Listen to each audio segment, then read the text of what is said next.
It's about how hard you can get hit and keep moving forward. How much you can take and keep moving forward. You want something, go get it. Period. You gotta keep moving, let's go. Don't quit until you got nothing left. This is where we have been, this is how we got here, this is who we are. Life moves pretty fast. You don't stop and look around once in a while, you could miss it.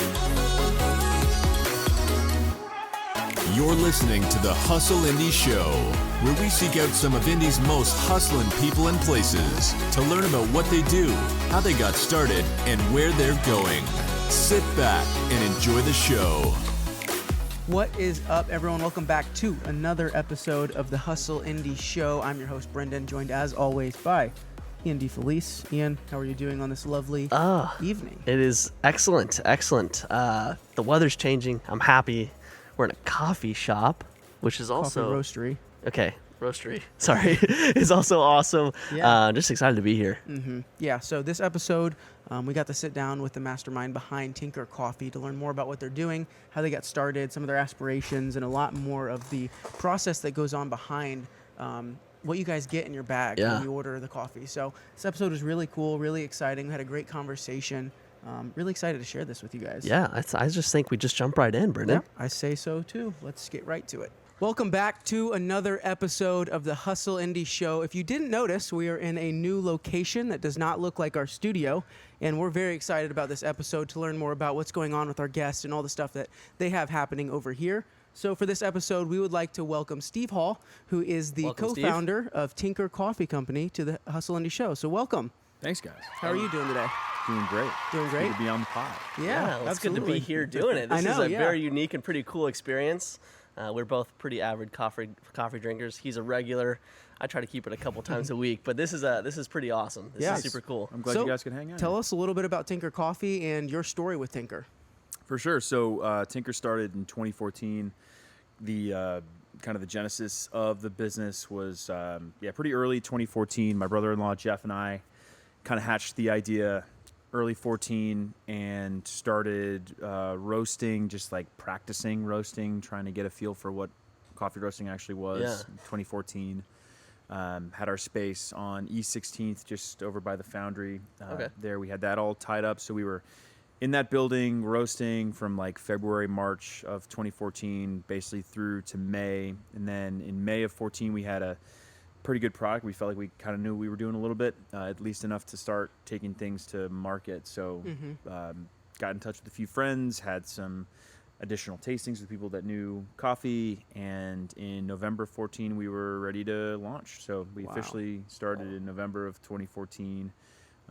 Jeff came with a really great financial and kind of operational background. He had worked at IBM for almost, I guess at that point, almost 10 years. Well, I guess, 6 or 7 years or so.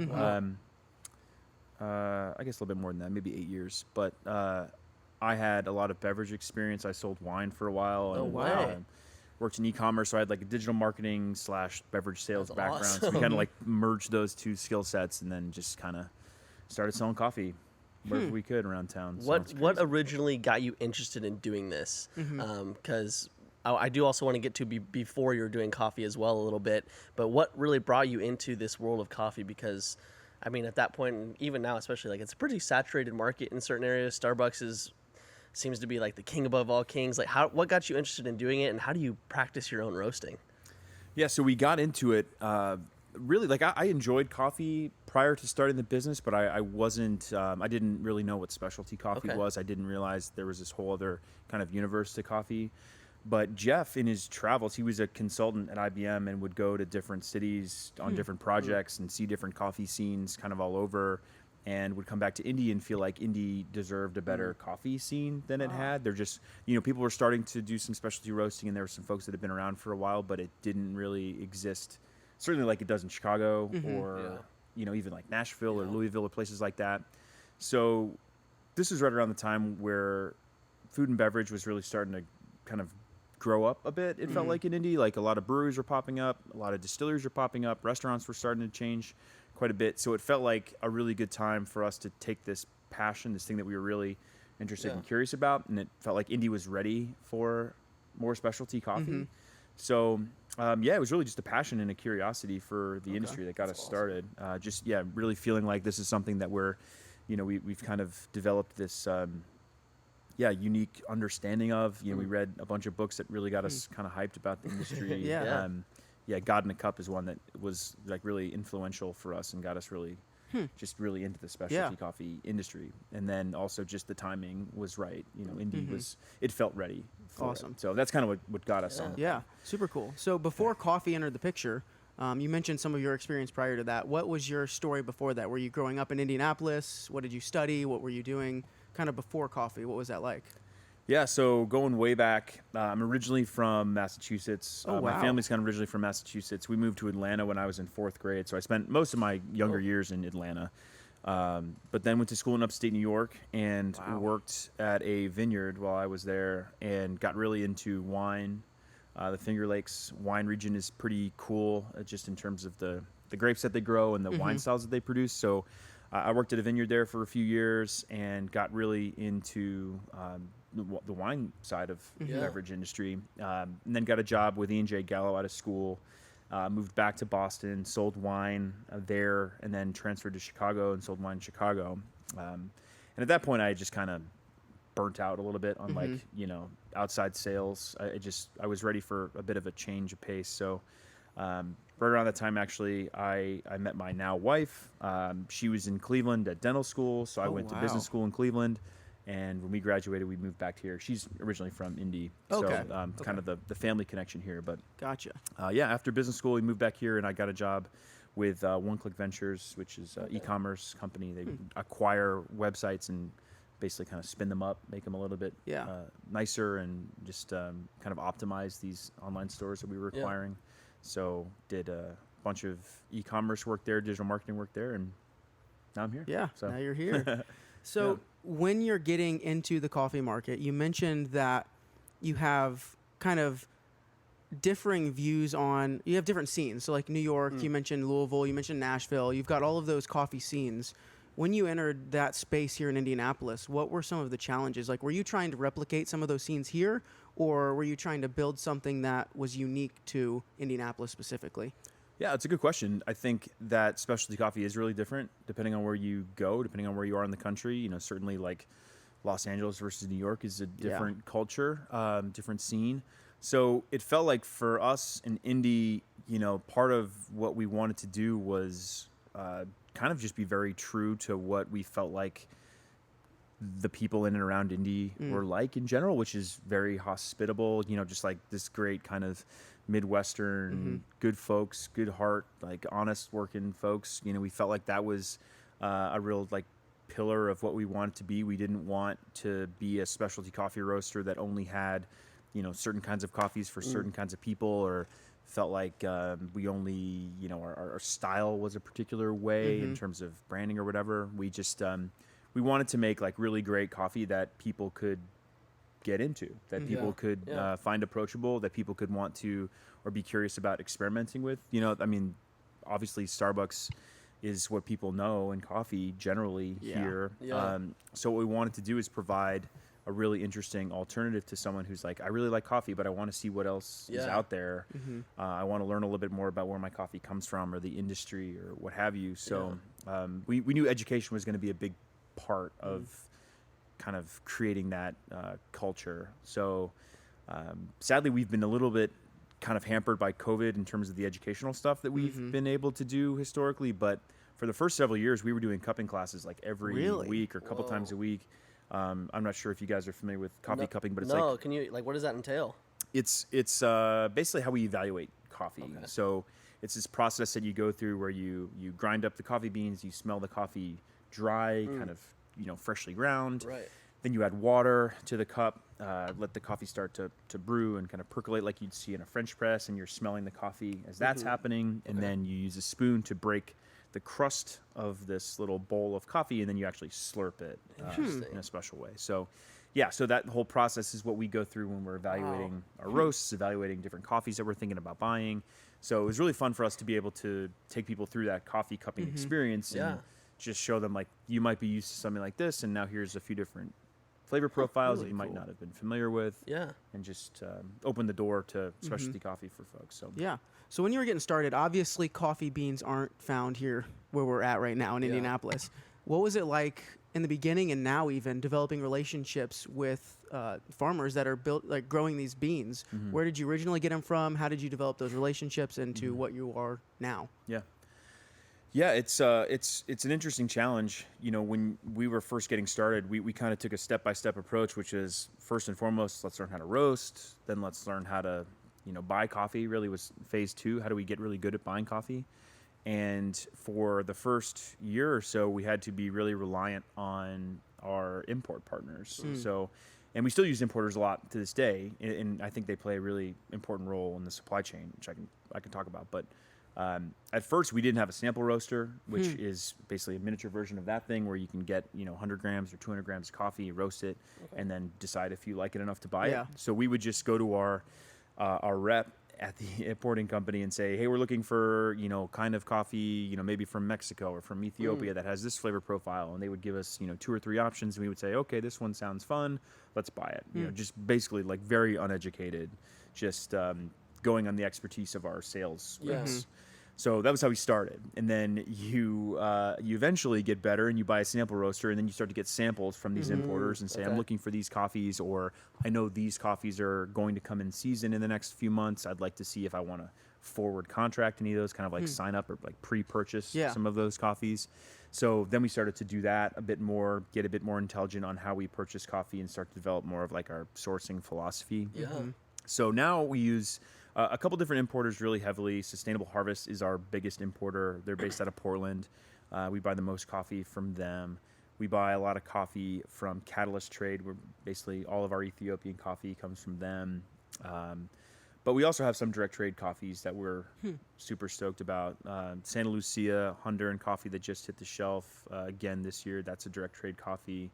We have coffees from Nicaragua that are direct trade. And those relationships have been built over time. It's been cool to see, nowadays what you're seeing more of is people that are, that have families in a lot of these coffee producing countries. Maybe somebody in the family, cousin, uncle, whatever, maybe came to the States for school and are, they want to stay in the coffee industry. And one great way or easy way for them to do that is to kind of be a liaison between the farms and roasters like us. You can develop this relationship with someone who's in the States, who, might have access to, like we've met several people at different coffee, like Coffee Fest that was in India a couple years ago. We've met people there that we've purchased coffee from. So you're able to make those connections, and certainly technology helps a lot with that. Now you're able to make direct connections to people at farm level that you weren't able to always make. So that's really the best way for us to kind of establish those direct trade relationships. It's really hard to just go down to a country and try and find someone. You have to have a connection somewhere. So that's been a really good opportunity for us to meet more people that way and buy more direct trade coffee. So going kind of back to the beginning, and even again still now, coming into the coffee scene is competitive. How do you feel like you differentiate yourself when it comes to specialty coffee? And like for those that have no idea what coffee, they think of Starbucks, right? They have no idea anything outside of that. They maybe have a Keurig at home that they use every once in a while, but mostly they go to Starbucks and buy it. How do you feel like you market yourself or differentiate yourself to those type of customers?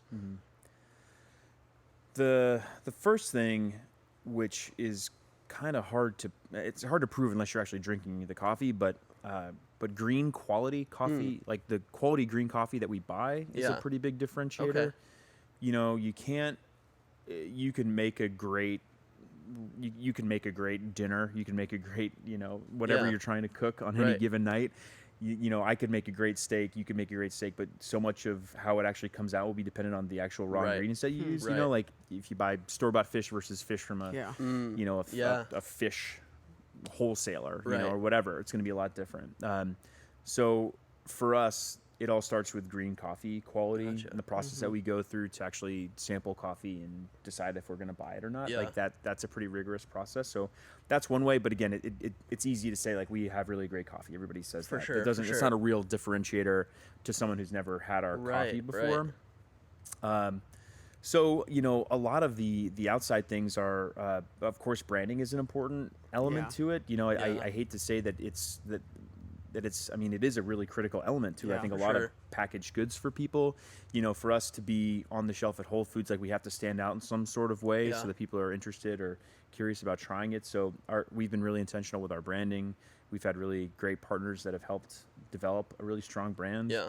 So that helps too. And I think, our approach to social media, our approach to expertise, offering people different, certainly through COVID, like offering people different ways to brew coffee at home or tips on how they can try different things at home is really important. Just that connection to our consumers. I think also just the way we approach people here in this space, people can come and buy bags off the shelf here, and we like to very, very cool. Yeah, I think we want to be really consultative with people that come in and understand where they are in their coffee journey. If someone's a total nerd and has an espresso machine home, like we can talk to them in a certain way. Or if someone's just like, I've just heard of you guys and I've driven by this building 100 times and I've never stopped in, like that's great. Like let's meet them where they are. So I think meeting people where they are, finding that, like just connecting with people at a more personal level, and we're able to do that. Certainly, pre-COVID, we were able to do that through different events and just get out in front of people more. And that was a big help too for just a brand differentiator. Absolutely. Yeah, super cool. So as you are getting things rolling from the beginning of Tinker Coffee, once you started roasting and felt comfortable putting it out there, what was that process like as you started to expand and see the business grow? Was it rapid? Was it slow and gradual? And what elements kind of facilitated that growth? Yeah, up front, it was, I would say, pretty gradual. We never wanted to take an aggressive sales approach. I think that when you're an upstart company, if you're really aggressive with your sales, you run the risk of kind of seeming just, I think it's a little less trustworthy, if you're out there. You have to hustle, of course. Like, you have to get out and get your product in front of people. Like, you can't just expect people to come to you. But at the same time, we knew if we could develop relationships with a few people in town and really demonstrate that we had a great product and let people try it, it would give us a little bit more, it would just kind of give us a little bit more of a backbone in terms of how we sold. Yeah. So we got really lucky in that we got to know a lot of baristas around town. One barista was starting up the coffee program at Milktooth. And so we were able to get into Milktooth pretty early on. And then that helped, like, as people went to Milktooth and tried the coffee and were like, where's this from? Oh my gosh, it's from Tinker. I love it. Like, that helped us to kind of because you've gain partnered some with momentum. quite a few companies around Indianapolis, haven't you? Yeah. I think, we're foodies through and through. We like being involved in that community, and we have lots of friends in food and beverage in town. And I think that people that have tried our coffee and appreciate it, that's been very helpful. Just saying like, oh, I know you have coffee at so-and-so restaurant. That it helps to almost like pre-sell in some instances. Okay. Like, again, it kind of goes back to what we were first trying to like deliberately avoid, which is like this, oh, I'm just selling coffee and I'm trying to get it out everywhere. Like, it's more about like, well, our coffee is in these places. These chefs have really, demanding tastes, and we've been able to work with a lot of really great chefs in town, and that helped to kind of keep the momentum growing. So I think our growth has been fast, but it's also felt very deliberate. If that makes sense. Very intentional, it seems like. Yeah, we've we got into this building 2 years ago. That's been great. We're just opening our first cafe this month, basically. So like, we took 6 years to get to the point where we were like, all right, this is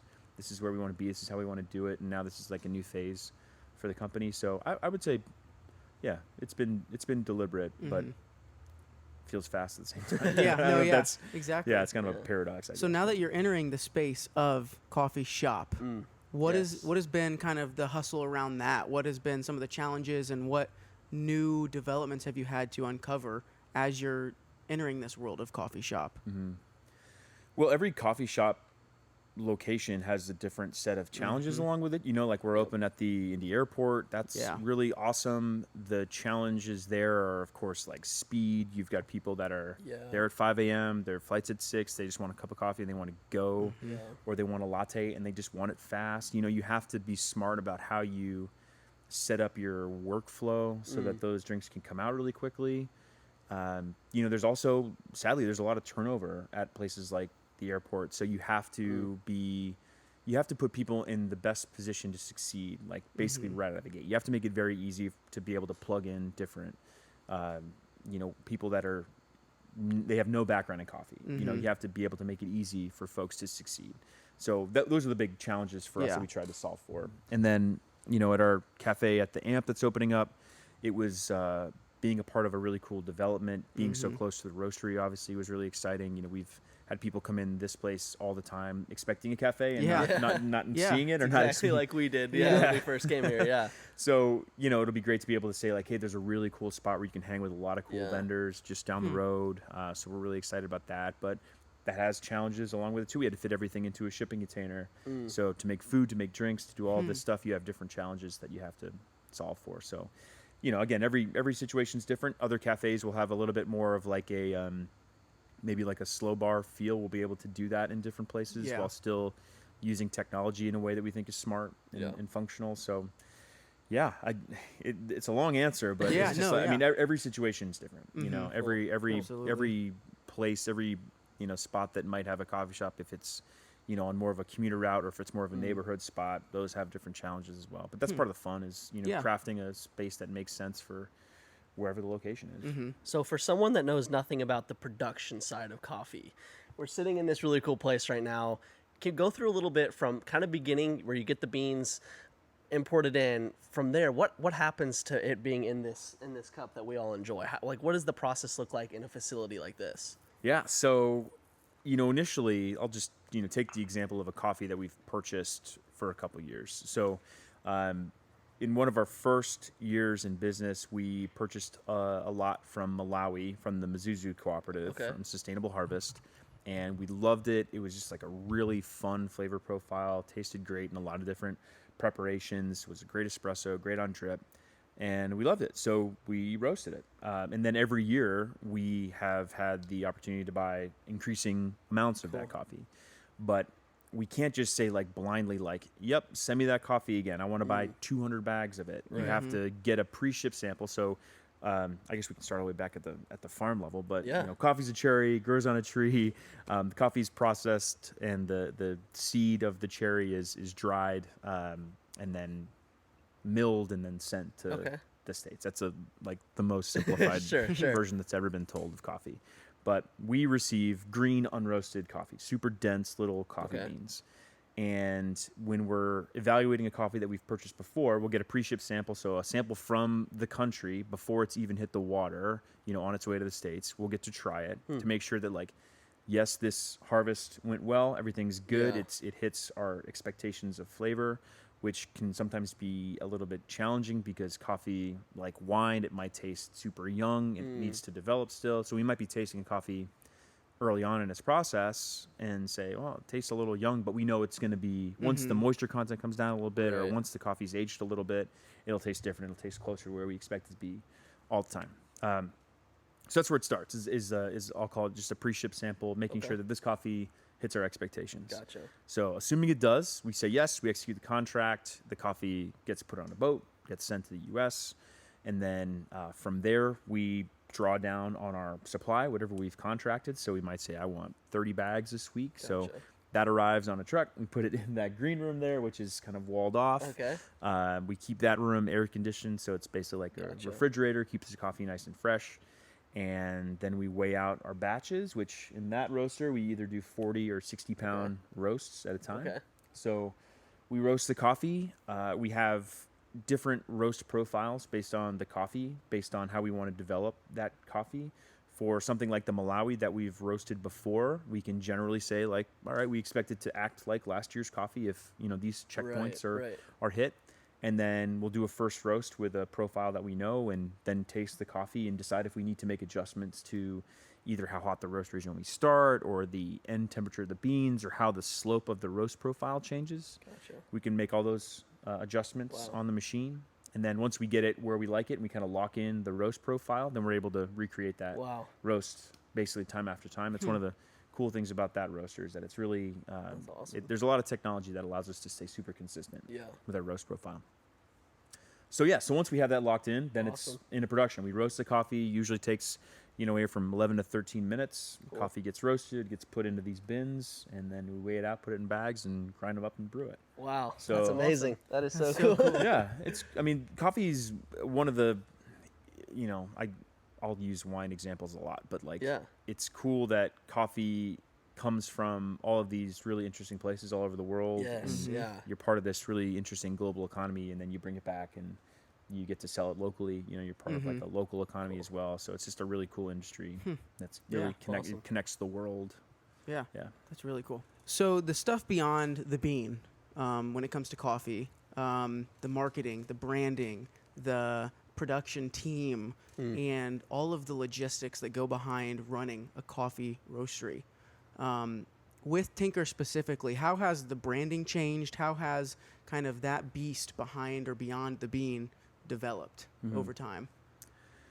Yeah. So one thing that's always interesting to me from like a very kind of gritty branding standpoint is that a lot of our branding elements are relatively rigid. Like our word mark is pretty strong. The T-star emblem is, straight lines and kind of beveled edges, which is great. I think, we always wanted to have a brand that kind of like punched above its weight, like initially when we were just a 1-person or 2-person company, basically, we wanted to look bigger than we were. Of course, you want to have like some pre-sold, like, you just want to look like a coffee company that's not just getting started. Yeah. So those elements are really important to help us establish that.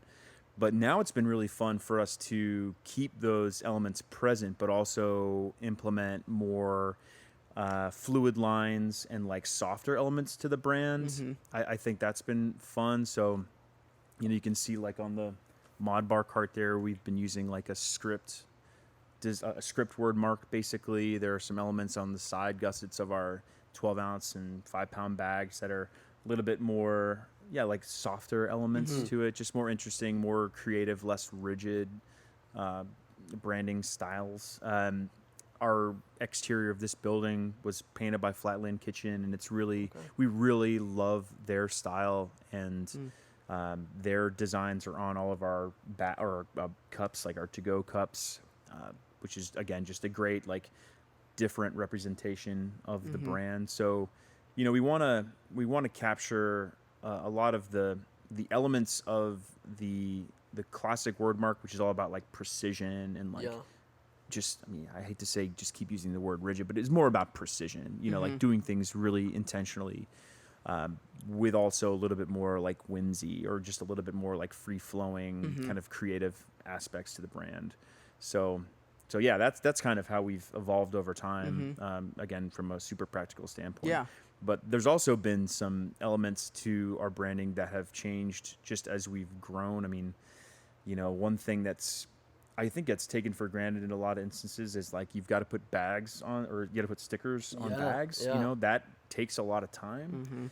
And you'll see people that either do like big runs of printed bags and they don't have any stickers on them, but all the information's included. We really like the flexibility of being able to print all of our labels in-house, which is great.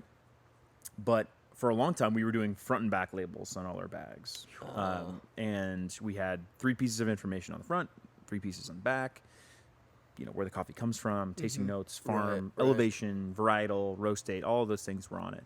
And as you grow and as volume increases, like you have to find ways to be as efficient with your time as you can without like just, chopping things for the sake of chopping them.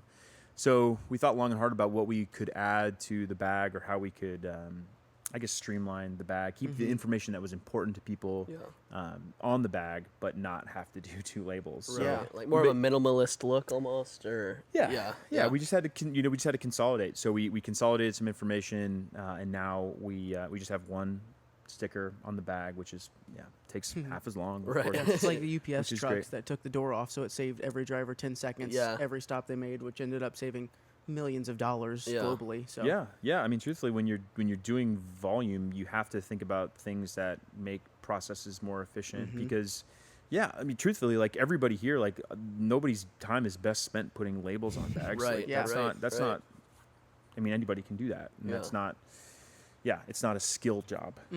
It has to be done, but again, everybody here has skills greater than just putting stuff on bags, right? So we have to be smart about it. Speaking of your team, actually, if you don't mind, you started out as just 2 of you, and you've grown to how many people work like at Tinker at total now? 7 or 8. Okay. Whoa, okay. Yeah. What has been some of the challenges of growing to that size? Because there's a difference between like you having an idea and going after it versus you managing other people as well. So what are some of the challenges with that as well when it specifically comes to the coffee industry? Yeah, challenges are, making sure that everybody is, I think for me personally, it's making sure everybody is feeling like they're on a path to get where they want to go, in coffee. So I think now that we have cafes in the pipeline or, opening up, that provides a lot more opportunity for someone if they want to just like, I want to get behind bar from time to time. I'm stuck in production all the time. That's a really cool opportunity to be able to do that, to kind of flex that muscle. Or if someone wants to get out and like has, a really big interest in like training and loves that like one-to-one interaction with accounts, being able to make sure that someone has that opportunity. Right. So, I think we just want to help everybody be really successful in their coffee career and making sure that you can provide those opportunities to people. Gets challenging as you grow. You know? I can think, there's also some challenges where, Austin is a great example. Austin does all of our green buying. He does a lot of roasting. He does all of our tech work. Wow. He kind of does it all. And, there are weeks when he's just like on tech jobs nonstop. And that he's got a lot on his plate to begin with. And when you are just stuck driving all over the state because you've got to install machines or you've got to fix them, like that takes up a lot of time. So, making sure that people have good work-life balance and are able to get where they want to go. Those are the big challenges. Cool. So you guys are pretty involved with the digital aspect of things, social media, and videos and marketing and all of that stuff. Because last time we came in here, we saw a video set up. You guys are doing some stuff like that. What about that has kind of tied into the business? How do you guys incorporate that? What do you focus on when you're doing a lot of that marketing and media stuff? Coffee is a very aesthetic, place to be in general. A coffee shop, when you think of that, is very aesthetic. Yeah.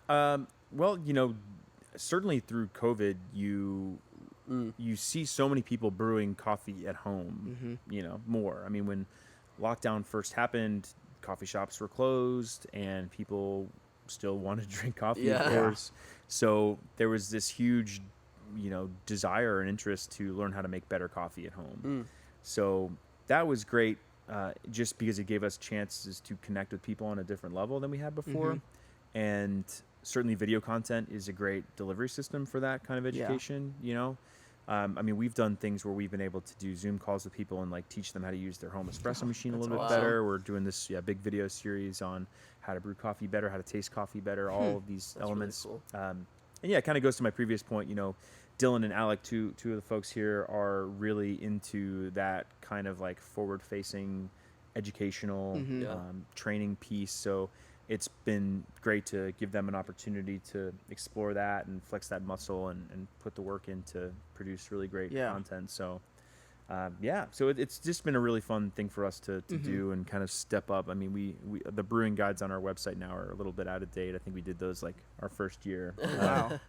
So to be able to do these videos, 5 years later is pretty cool.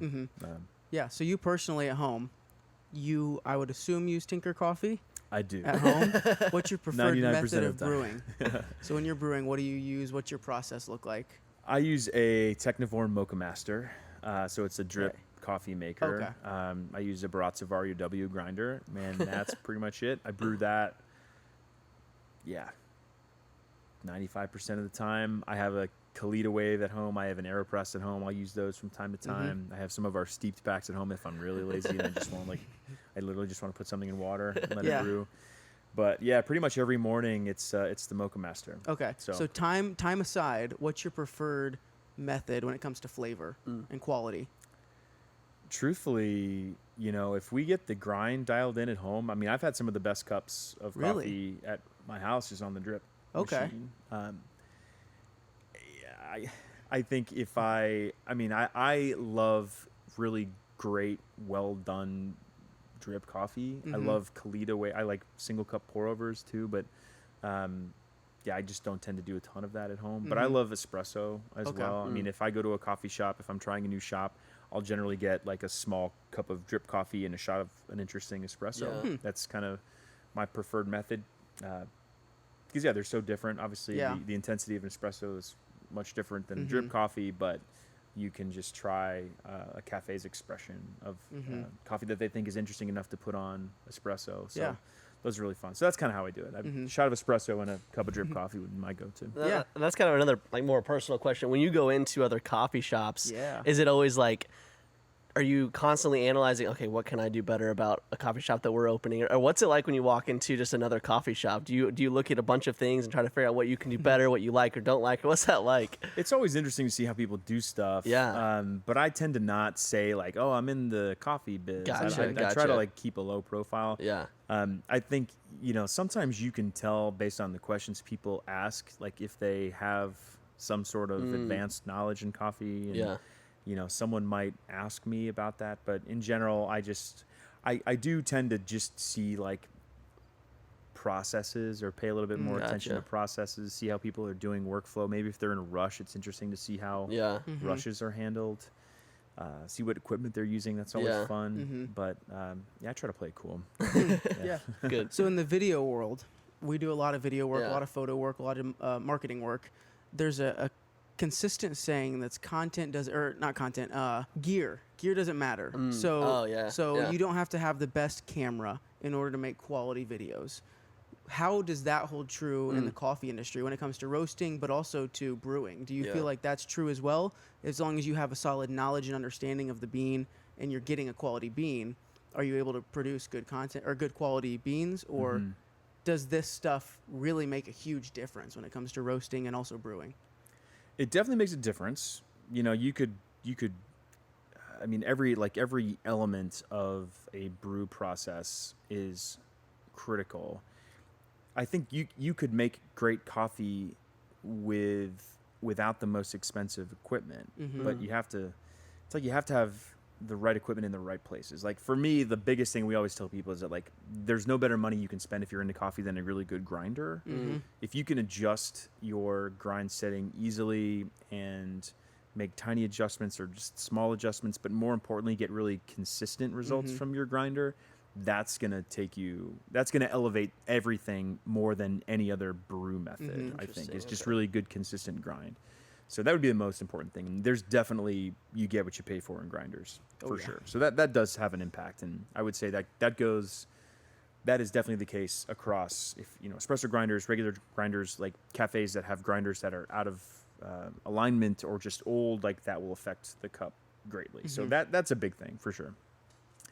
But for drip coffee, for manual pour overs, there's basically no equipment. It's just the process by which you brew. So that's, no problem. If you have a good grinder, you can make an exceptional cup. If you're having an espresso, at a cafe or at home, without a doubt, more expensive equipment generally is better. It's like driving, a Ford Taurus versus a Ferrari. Like if you put a really bad driver behind a Ferrari, they're going to mess it up. So it doesn't much matter if you have the Ferrari, if you don't know how to use it. So that's another element too. So I guess it's kind of like a combination of things. I wouldn't say the machine definitely doesn't always make the coffee. You have to know the inputs and the outputs, but spend good money on a grinder. Yeah. Cool. For sure. Cool. Yeah. So you've been doing this since 2014 now. You're at a point where, at least in our eyes, at least in the Indianapolis scene, pretty successful. What are some of the future plans you have? So you're already opening a couple shops close to here and then a shop in the airport. What are some of the bigger aspirations and dreams you have maybe in the next year or maybe even 5 years down the road? Well, the retail side of things is where we, want to go. Okay. We've learned a lot about coffee shops and how we want to present a coffee shop experience to people around town. So, now it's looking for the right opportunities to open more retail locations. I think through COVID that has helped us kind of, I guess, think a little bit differently about how we want to approach the cafe side of things. There's still a lot of unknowns, but I think what we're seeing now is, you have the opportunity to open up maybe smaller shops in more interesting places. Maybe you could be more of a neighborhood shop in different places in town that haven't had a shop that was kind of like a neighborhood spot. Maybe those opportunities come through more. There's always a question of like, do you need a drive-through in a coffee shop? Yeah. So that has influenced those decisions. But yeah, the retail side of things is where where we're going over the next few years. Certainly, wholesale is where we built our business, and that's still like a critical element to what we do.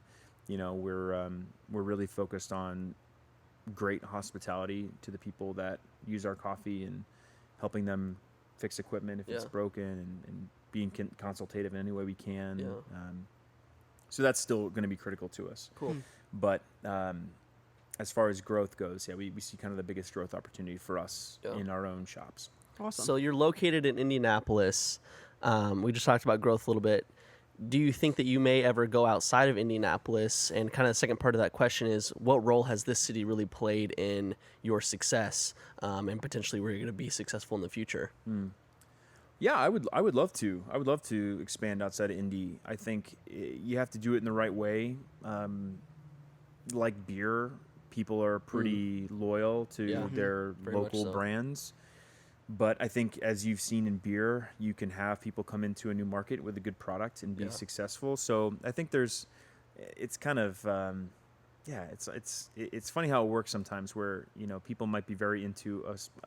Beer is a great example for this, but you see people that like to try something different from a brewery that's not something that they're used to or that they see all over the place. Because it's more unique. So there is that like novelty factor. For sure. That might be helpful for us. Like if we were to expand to like, I don't know, Cincinnati or like Louisville. Louisville might be a bit harder, but I think there's definitely opportunities like that. We would love to be, I think we have pretty big aspirations, but if we could be a great coffee roaster in the Midwest, I think that would be really great for us.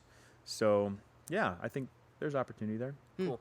Very cool. So from an entrepreneurial side of things, from an entrepreneurial perspective, what one thing has been really eye-opening for you? What lesson have you learned since 2014 to now when it comes to building your own business and learning all kinds of new things? What is one thing that stands out more than most that you've learned? Well, the thing that was both exciting and like it was part of the reason why I wanted to always be an entrepreneur, but also part of certainly the biggest challenge is that like no one else is you're responsible for your own success. No one's gonna help you be successful. You have to do the things that you say you're gonna do and the things that you want to do if you're gonna grow. If you're gonna if you're gonna solve your problems, if you're gonna be there for somebody, then you have to be there for somebody all the time. So, I figured that was the case, and that was certainly something that was attractive to me. Was that like, I'm responsible for my own success. If I mess something up, if I don't honor a commitment or whatever, then I will be in trouble. I will lose an opportunity, and that's on me. Like that kind of pressure is it's motivating to me, but it's also challenge. Like you're always on. Your phone's always on. Your email's always on. Like that kind of time commitment is different. I think I understood that or had an inkling about it, but really is the case. You have to love what you do. If you don't love it, you'll just burn out. Yeah, absolutely. So I think thankfully for me and for Jeff, like we've been able to be successful because we really care about it. And I think, as you grow too, there is an opportunity to, we both like know when to say when. We know when we need a break and are able to kind of tag team big challenges, kind of like independently. Like I'm going off on a little bit of a tangent. No, that's fine. But I don't know how people do it by themselves. Like I don't know how solo entrepreneurs exist. Because to have that many skills and be good at all of them is really challenging. Like if you're a great admin, but you're not a technical person, or if you're a great technical person, but you don't have the personal skills, like for someone that's a solo entrepreneur, like that's the most impressive thing to me. But yeah, I think so. One of the best things I think about my relationship with Jeff and our relationship as far as like, tandem entrepreneurs go, is just that we can both tackle big projects independently, and then come back and use each other's skills, and then kind of go back. Like we can almost accomplish twice as much because we have two people that can go and do things. So that's been helpful. So I don't know if that was just like a big learning or just something that I've like appreciated over the years. Yeah. But yeah, just the the passion for what you do. That's really the most important thing. If you don't have a passion for something, you're just not going to be successful. But also the thing that was told to Jeff and I several years ago was that you have to, if you do love something, like if you're a coffee aficionado, if you love roasting coffee, if you love brewing coffee and you want to start a coffee company, like just know that you're not always going to be brewing coffee. Like there's so much more to business that you'll end up doing more of than the thing you love a lot about it. So as we've grown, we've been able to do more different things. I've been able to get up to the airport pretty much every week and get behind bar and like scratch that itch, which is really fun. Interacting with people in that way is really fun. But also when I get a break, I have to go answer emails.